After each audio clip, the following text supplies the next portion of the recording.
Iran just landed a blow on the United States that no missile, no drone, and no battlefield victory could have delivered. It did not come from the sky.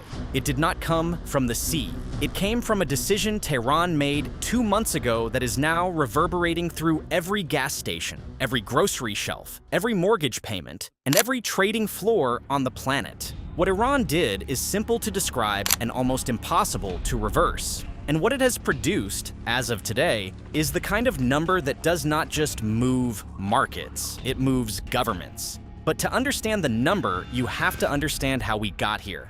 On February 28th, the United States and Israel launched a military campaign against Iran. Within days, Iran responded not just with missiles and drones, but with something the Pentagon's war planners had always feared more than any weapon in Tehran's arsenal. Iran restricted the Strait of Hormuz, the waterway that carries roughly 20% of the world's hydrocarbon products. The single most important energy corridor on Earth became a contested space overnight.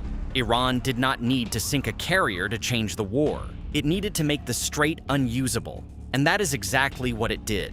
On March 27th, the IRGC formally declared closure of the waterway to vessels linked to the United States, Israel, and their allies. What had been a de facto restriction became an official military posture. The strait did not just slow down, it stopped. According to the International Maritime Organization, approximately 20,000 mariners and 2,000 ships are now stranded in the Persian Gulf. Tanker traffic through the corridor has dropped by an estimated 90%. That is roughly 10 million barrels per day removed from the global supply chain. 10 million barrels every day for weeks. To put that in perspective, the entire Russia-Ukraine energy disruption at its peak removed a fraction of that volume. The 1973 Arab oil embargo targeted specific countries. The 1979 Iranian Revolution disrupted one producer. This is a choke point. Everything that flows through Hormuz stopped flowing at once. Not because the oil ran out, not because the tankers disappeared, but because the 20-mile-wide corridor between supply and demand is now controlled by the country the United States is trying to destroy. That is the blow, and its consequences are now arriving.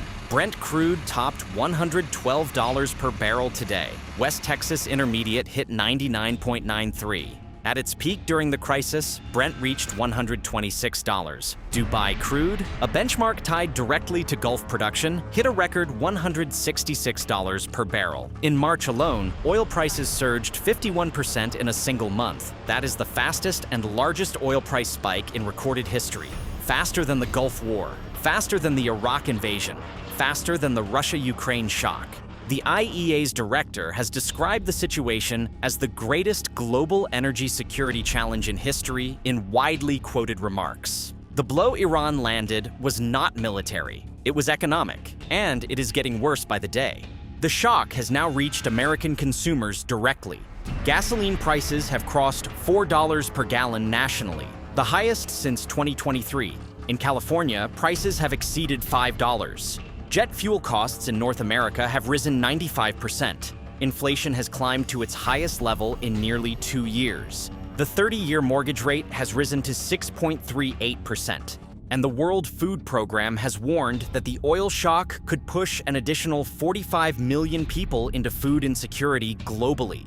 The war in Iran is no longer a foreign policy story. It is a cost of living crisis, landing on kitchen tables in every American state and in countries that have nothing to do with the conflict. The financial cost to Washington is mounting alongside the consumer pain. Pentagon comptroller Jay Hurst confirmed to Congress today that the war with Iran has already cost $25 billion. The White House has requested a $1.5 trillion defense budget. A $25 billion war fought while gasoline crosses $4 and mortgage rates climb past 6% is a war that is being financed twice, once by the Treasury and once by every household that fills a tank or pays a heating bill. The bills are arriving at the same time, and the political math is getting harder with every week Hormuz stays contested. Against that backdrop, President Trump today rejected Iran's latest proposal for a conditional reopening of the Strait of Hormuz. His language left no room for ambiguity.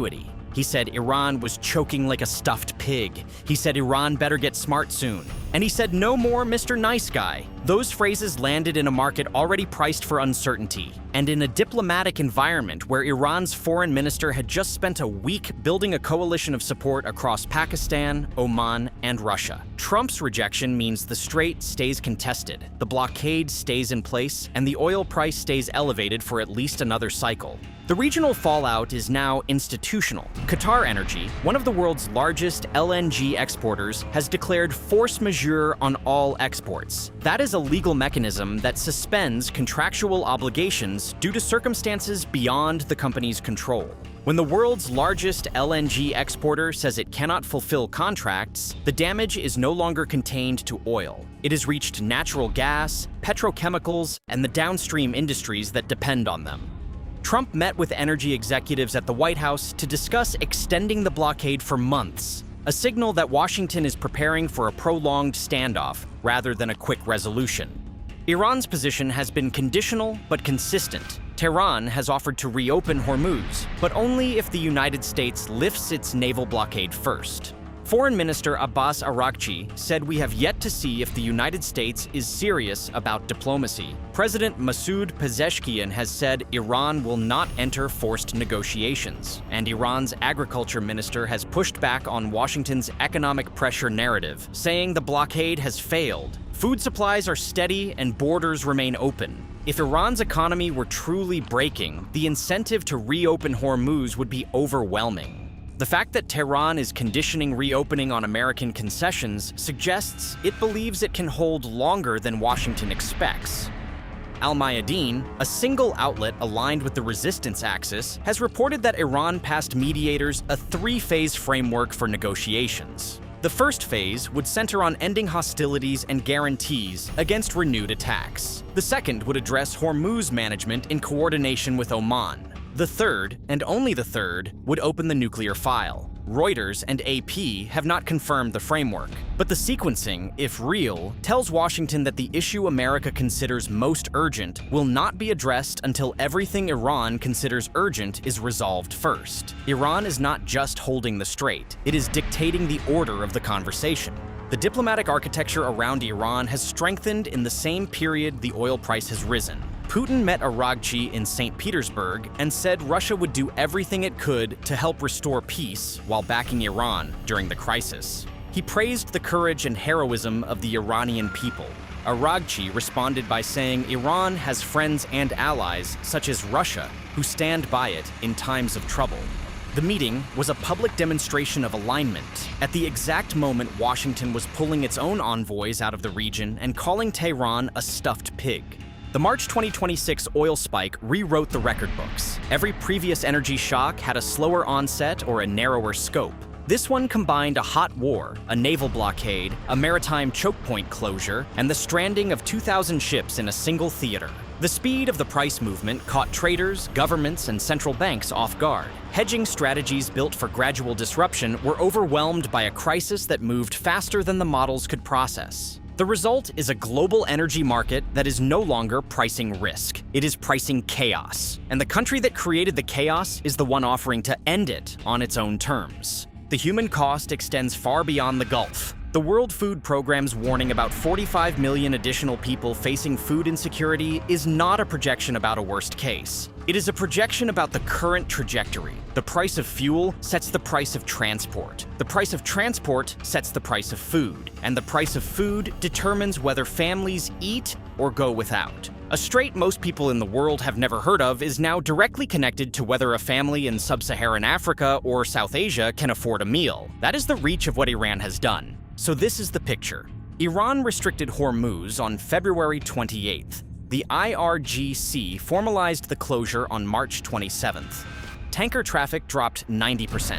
10 million barrels a day left the market. Oil prices surged 51% in a single month, the largest spike in history. Brent hit 112 today. Gas in the US is above $4. The war has cost $25 billion.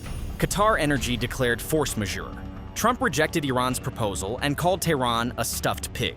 Iran says it will reopen the strait only if the blockade ends first. Putin has backed Tehran publicly. The Pentagon is asking for $1.5 trillion. and 45 million more people could go hungry. Iran did not need to win the war to change the world. It needed to hold a strait, and it is still holding it. Subscribe to WLA for daily geopolitical analysis.